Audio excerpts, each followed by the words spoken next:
What is greenwashing?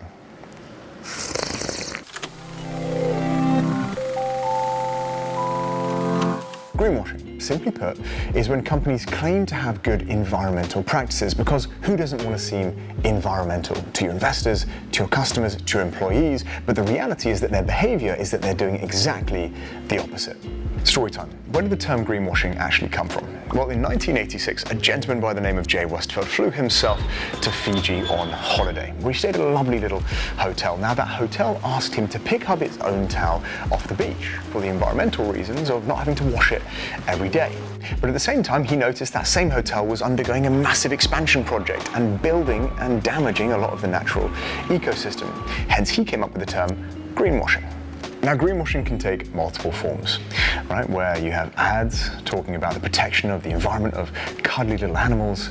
You've got photos of employees washing oil off of cuddly little animals, and impact statements talking about how the priority of the company is protecting, again, cuddly little animals. Strange obsessions with cuddly little animals aside, right, what links these efforts is companies understanding they can leverage the powerful and positive consumer demand to buy sustainable and environmentally friendly products from sustainable and environmentally friendly companies.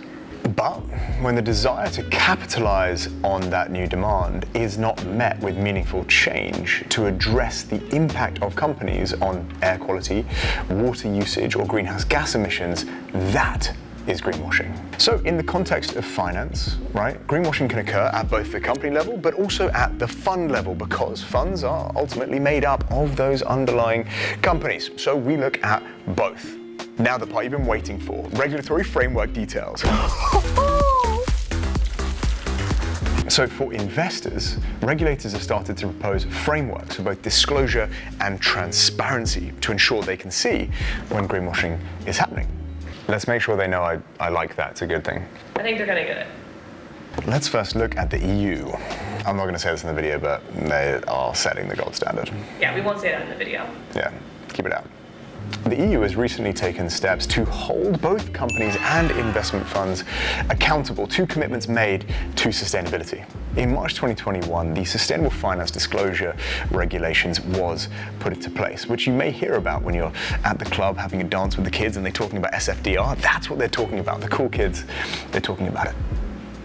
Now, the reason it is so important is that this requires fund managers to essentially put their funds into various different sections called articles, and they have to do so based on how sustainable or not they are. Then they actually have to disclose additional information based on which one of those sections or articles that they fit in. Now, this provides both companies and investors with a common language that they can utilize to determine how much of their economic activity is or is not environmentally sustainable. However, as of right now in the United States, it is a different story. You see, the FTC does have a green guide, but it is just that. It's a guide. We've got that classic Wild West American feel. But in the United States, there could be big regulatory changes on the horizon. Looking to the EU, the SEC, or the Securities and Exchange Commission, is actually looking to bring the same level of transparency to both companies and to investing right here to the land of the free. Do we still call it that? Some people do.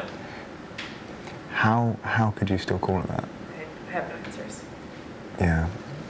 In early 2022, the SEC proposed new disclosure requirements for funds and advisors that market themselves as sustainable.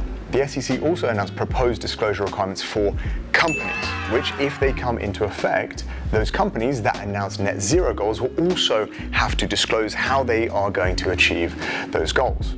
But as of now, those are just proposals, which means that it is on investors to suss out greenwashing for themselves, and they do so by understanding the issues that matter most to them and then gathering the data to understand whether the investments they are buying are addressing the issues that they tell you they are addressing. Land of the free from greenwashing. No. I think it works. Yeah, I can try it. And now these proposals have passed, there are actually standards in place to help us to address and reduce greenwashing, making it easier for investors to understand more about the investments they are buying to ensure they are addressing the issues that they are telling you they're addressing.